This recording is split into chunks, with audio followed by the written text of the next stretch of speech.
नमस्कार सभी साथियों का स्वागत है पॉलिटी स्टडी यूट्यूब चैनल पर। मुद्दा आज का समसामयिक बात कर रहे हैं प्रीत सिमन पर उत्तर बनाम दक्षिण राज्य, यानी उत्तर भारत के राज्य और दक्षिण भारत के राज्य आखिरकार प्रीत सिमन सीटों के आधार पर कैसे विवाद में आ रहा है मामला। सबसे बड़ी बात यह है कि वर्तमान अगर हम बात करें तो 84वें संविधान संशोधन ये कहा था कि जो सीटों की संख्या है वो 2026 तक यथावत रहेगी और चल रहा है 2025।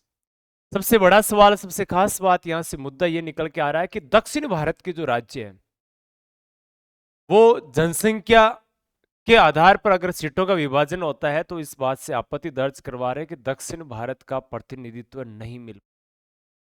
कौन से राज्य है?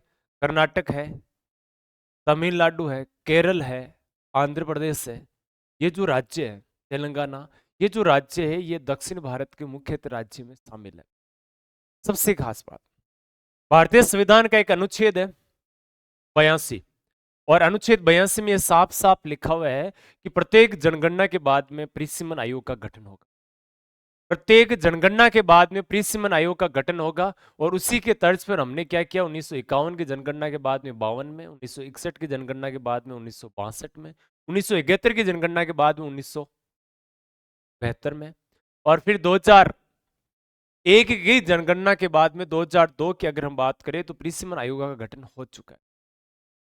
प्रीसिमन आयोग जब अंतिम चौथा प्रीसिमन आयोग बना था, कुलदीप सिंह, जस्टिस कुलदीप सिंह की अध्यक्षता में बना था 2002 में, और उसके तहत हमने अगर हम बात करें तो उस आयोग के अनुसार प्रादेशिक सीटों का निर्धारण किया गया था और जनसंख्या का आधार रखा गया 1991 की जनगणना।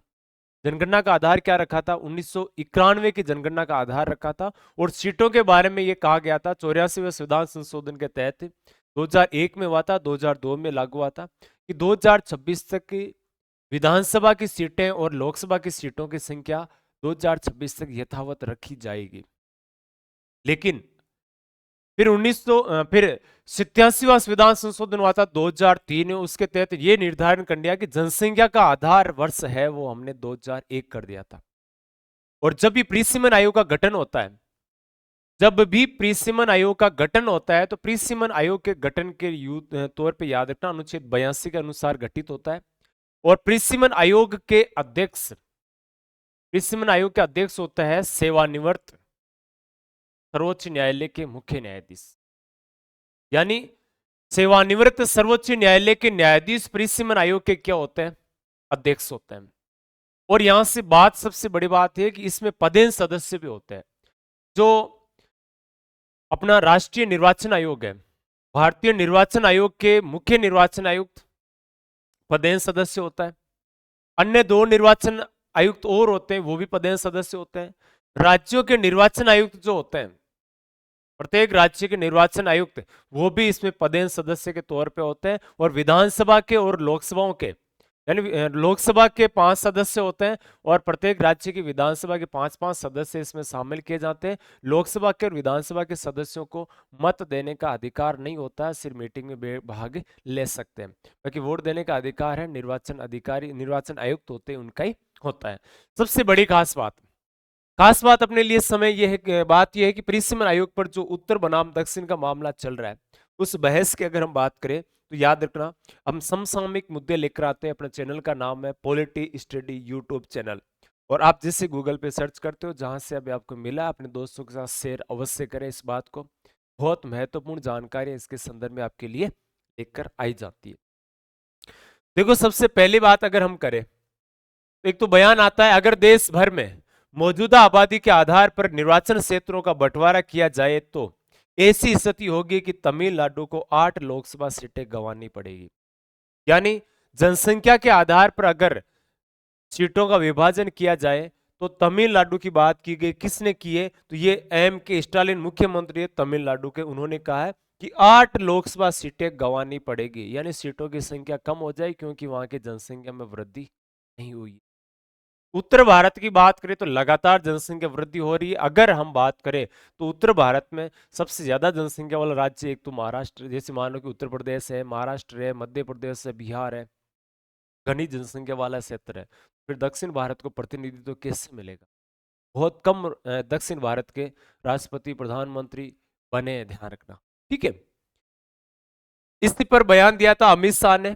मोदी सरकार ने लोकसभा में स्पष्ट किया है कि प्रीसिमन के बाद प्रो रेटा के हिसाब से दक्षिण के एक भी राज्य की एक भी सीट लोकसभा की सीट है वो कम नहीं होगी। ये अमित शाह जो वर्तमान में भारत के गृह मंत्री है, उन्होंने एक अपने वक्तव्य में कहा कि सीटों की संख्या बढ़ाने की बात छोड़ो, वर्तमान जो सीटों की संख्या उसमें हम कमी नहीं करेंगे, वर्तमान उनकी सीटों की संख्या यथावत बनी रहेगी। ठीक है, ये बात एक भरोसा दिलाने की बात इसमें कही गई है। लेकिन एक चीज हम कह सकते हैं कि नेताओं के वक्तव्य पर हम भरोसा करें या नहीं करें, ये आगे की बात है, क्योंकि जहां जिस प्रकार से यकीन और जिस आधार पर हम प्रेजेंट के हिसाब से उनको बरतते उसी हिसाब से माना जा सकता है।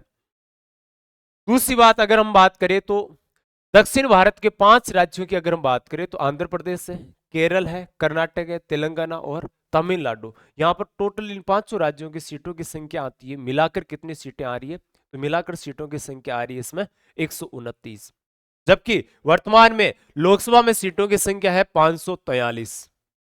543 में से 129 सीटें वर्तमान में है, और वो भी जनसंख्या वृद्धि नहीं होने की वजह से इनकी सीटें लगातार क्या हो जाएगी। अगर प्रीसिमन होता है तो दक्षिण भारत की राज्यों में इन सीटों से भी कम हो रही है जनसंख्या के हिसाब से देखा जाए, क्योंकि प्रीसिमन होगा तो हमने क्या किया है कि अधिकतम वर्तमान में 888 सीटों का प्रावधान किया है कि इतनी सीटें लोकसभा में हो सकती है। अगर इतनी हुई तो फिर मिलेगा क्या दक्षिण भारत के राज्यों को। ठीक है, ये भी सोचने वाली बात है, उनकी भी ये इस प्रकार की चिंता जाहिर करने वाली बात रहेगी।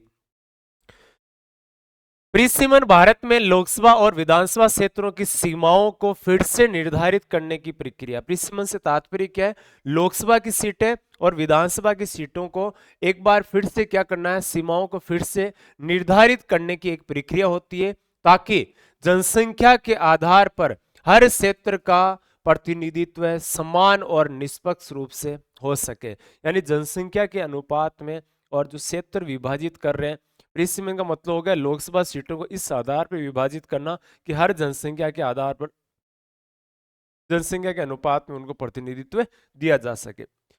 प्रीसिमन जनगणना के नए आंकड़ों के आधार पर होता है।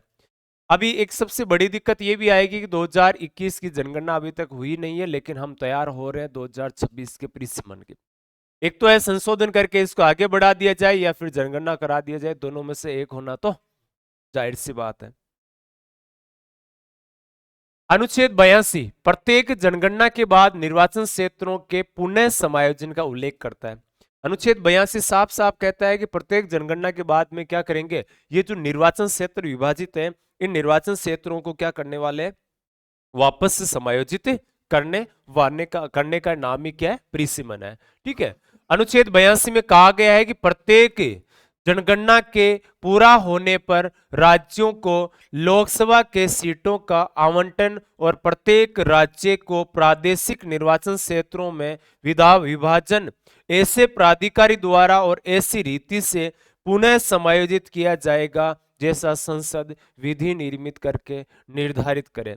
और संसद ने विधि निर्मित करके क्या करती है, संसद परिसीमन आयोग का गठन करती है। संसद इसके तहत क्या करती है, प्रीसिमन आयोग का गठन करती है। आपको मैं पहले ही बता चुका हूं कि प्रीसिमन आयोग के अध्यक्ष कौन होते हैं, तो सेवानिवृत्त न्यायाधीश को इसका क्या बनाया जाता है, अध्यक्ष बनाया जाता है। यानी जो रिटायर्ड कोई जज है उनको अध्यक्ष बनाया जाता है। और सदस्य कौन होते हैं इसमें, अच्छा सेवानिवृत्त भी कौन से, सुप्रीम कोर्ट के सेवानिवृत्त, यानी एससी के सेवानिवृत्त जो न्यायाधीश है वो इसमें क्या बनाएंगे, इसके अध्यक्ष बनेंगे। मुख्य के जरूर नहीं, मुख्य भी हो सकता है, अन्य भी इसमें हो सकता है। ठीक है, ये चीज। अच्छा, इसमें सदस्य के तौर पे भारत में जो निर्वाचन आयोग है ना, निर्वाचन आयोग के अध्यक्ष सदस्य होगा, इसको बोलते हैं मुख्य निर्वाचन आयुक्त। अन्य आयुक्त होते हैं 2-3 सदस्य आयोग है निर्वाचन आयोग, वो तीनों सदस्य, और प्रत्येक राज्य के निर्वाचन आयोग निर्वाचन आयोग के जो आयुक्त होते हैं वो भी इसमें सदस्य होंगे, पदेन सदस्य के तौर पे हमेशा शामिल होते हैं। ठीक है, दूसरी बात यहां से भी नोट करना है कि विधानसभा के और लोकसभाओं के 5-5 सदस्य जिनको वोट देने का अधिकार नहीं शामिल होता है। तो ऐसी विधि हमारे पास वर्तमान में निर्मित हो चुकी है। प्रीसिमन आयोग कितने गठित हो चुके हैं, 4 हो चुके हैं। ठीक है, तो 82 के तहत प्रत्येक जनगणना के बाद में होना चाहिए, लेकिन जनगणना तो 51, 61, 71, 81, 91, 2001, 2011 की हो चुकी है, लेकिन अभी तक हमने यानी 4 ही परिसीमन आयोग बनाए। इसका मतलब कुछ तो बात इसमें, कुछ तो संशोधन है, यानी संशोधन के तहत आगे भी बढ़ाया जा सकता है। ठीक है, लोकसभा की संरचना दे रखी है अनुच्छेद 81 में, 80 में राज्यसभा के, 81 में। 81(2) में क्या बात कही हुई है? 81(2) में यह बात कही हुई है कि प्रत्येक राज्य को लोकसभा में कुछ स्थान इस प्रकार आवंटित किए जाएंगे कि उस संख्या और राज्य की जनसंख्या के बीच का अनुपात जहां तक साध्य हो सभी राज्यों के लिए एक समान हो, और प्रत्येक राज्य को प्रादेशिक निर्वाचन क्षेत्र में, देखो कै में यह बात की कि लोकसभा के कुछ स्थान इस प्रकार आवंटित किए जाएंगे कि संख्या और राज्य की जनसंख्या के बीच में एक अनुपात हो, जहां तक साध्य हो सभी राज्यों के लिए एक समान हो, यानी सभी राज्य इस प्रकार से विभाजित करे।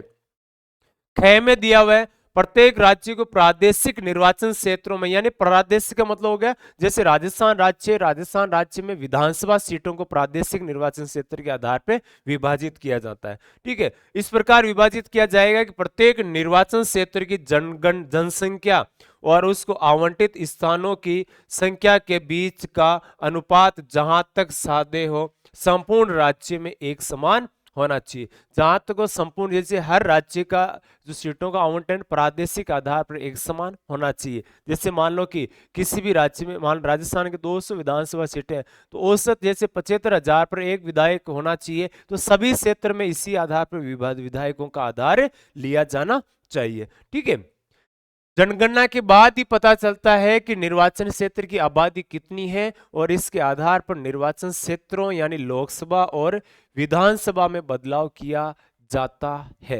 यानी जनगणना के बाद ये संभव है किस क्षेत्र में कितनी आबादी में वृद्धि या कमी हुई है।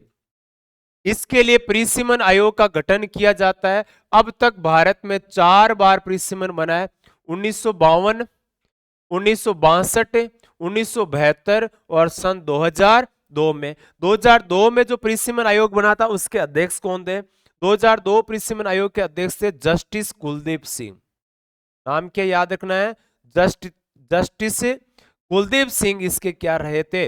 अध्यक्ष रहे थे। और इसके आधार पर हमने निर्धारित किया था कि 2000, जैसे मान लो कि अभी तो 26 तक सीटों का यथावत रहना, बने रहना इसकी मुख्य आधार बातें थी। ठीक है, जैसे परिसीमन आयोग का गठन होता है, किस आधार पर कौन कौन सदस्य, किस आधार पर कितने समय तक किसकी अध्यक्षता में गठित होता है, ये जानकारी भी, लेकिन सुगबुगाहट अभी तक शुरू हो चुकी है। तो आप बने रहिए पॉलिटी स्टडी यूट्यूब चैनल के साथ में और जुड़े रहिए तात्कालीन और ताजा मुद्दों के साथ। इसी प्रकार से आज के लिए सभी साथियों को जय हिंद, नमस्कार।